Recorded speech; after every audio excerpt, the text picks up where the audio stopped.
Assalamualaikum warahmatullahi wabarakatuh. Hari ini kita akan belajar tentang jual beli dan juga khiyar.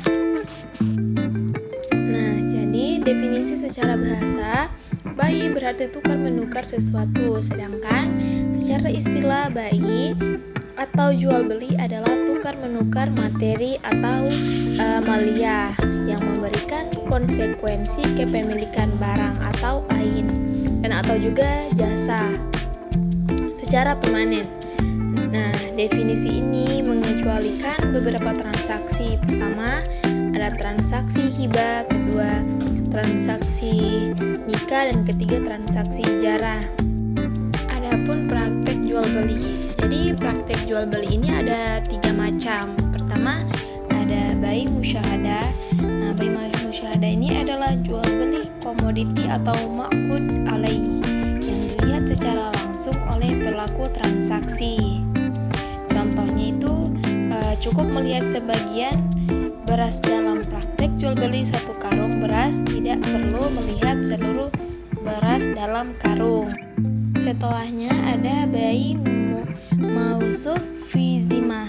Bai mausuf fi zimah adalah transaksi jual beli dilakukan dengan sistem tanggungan atau zimah dan metode maklumnya melalui spesifikasi kriteria atau sifat dan ukuran atau kodru.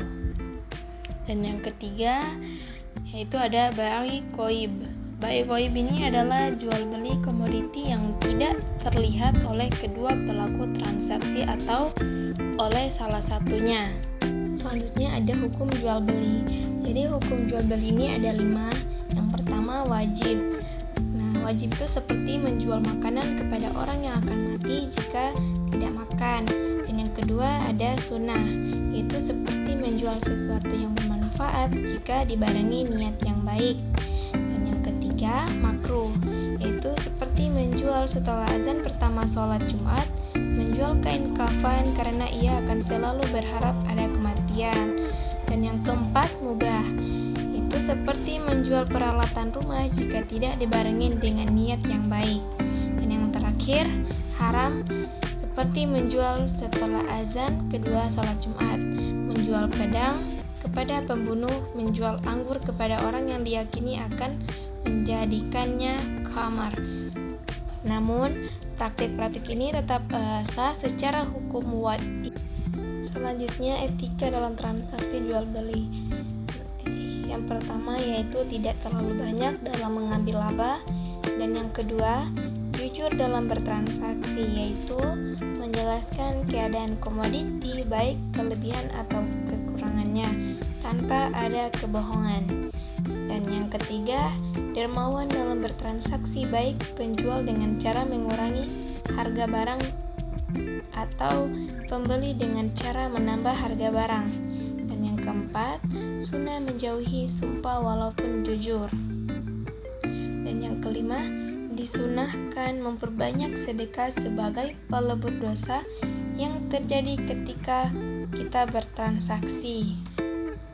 Dan yang keenam sunnah mencatat transaksi yang dilakukan dan jumlah piutang. Adapun transaksi jual beli yang dilarang. Nah, pertama ada ihtikar atau menimbun. Nah, ihtikar ini adalah menimbun makanan pokok yang dibeli ketika waktu mahal untuk dijual kembali dengan harga yang lebih mahal setelah masyarakat sangat membutuhkan. Ihtikar ini hukumnya haram. Dan yang kedua ada nadsyi. Nadsyi adalah menawar barang dengan cara meninggikan harga, bukan karena ingin membeli tetapi untuk menipu orang lain. Dan yang ketiga saum ala as-saum, yaitu menawar atas tawaran orang lain. Yang keempat ada mengandung unsur membantu kemaksiatan. Setiap transaksi jual beli yang mengandung unsur membantu terwujudnya kemaksiatan itu adalah haram. Contohnya seperti menjual anggur kepada orang yang diyakini akan menjadikannya sesuatu yang memabukkan. Dan yang kelima memisahkan antara ibu dan anak. Itu termasuk transaksi jual beli yang dilarang adalah memisahkan antara budak perempuan dan juga anaknya yang belum tamyiz atau anak kecil yang belum bisa mandi, makan, dan juga minum sendiri dengan cara dijual atau diberikan kepada orang lain. Oke, selanjutnya kita masuk pada materi tentang khiyar. Jadi definisi khiyar adalah hak memilih pelaku transaksi untuk memilih antara melanjutkan atau mengurungkan transaksi. Karena pada dasarnya setelah terpenuhi semua syarat dan rukun sebuah transaksi, maka transaksi dinyatakan final. Namun syariat memberikan kelonggaran kepada kedua pelaku transaksi berupa hak atau kewenangan untuk mengurungkan transaksi yang telah final tanpa harus mendapatkan persetujuan oleh pihak lain. Jadi, khiyar dibagi menjadi 3 macam. Yang pertama ada khiyar majelis.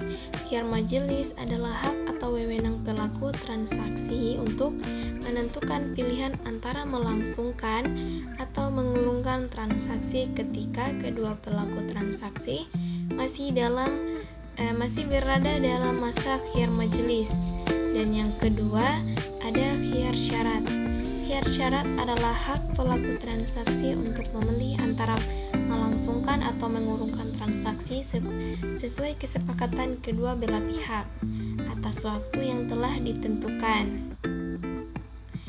Dan yang ketiga ada khiyar aib. Khiyar aib adalah hak pelaku transaksi untuk memilih antara melangsungkan transaksi dengan menerima komoditi apa adanya atau mengurungkan transaksi dengan mengembalikan komoditi kepada penjual setelah komoditi didapati tidak sesuai dengan salah satu dari 3 hal, yaitu pertama ada tidak sesuai dengan janji atau syarat, dan yang kedua tidak sesuai dengan standar umum, dan yang ketiga tidak sesuai dengan harapan pembeli. Terima kasih. Wassalamualaikum warahmatullahi wabarakatuh.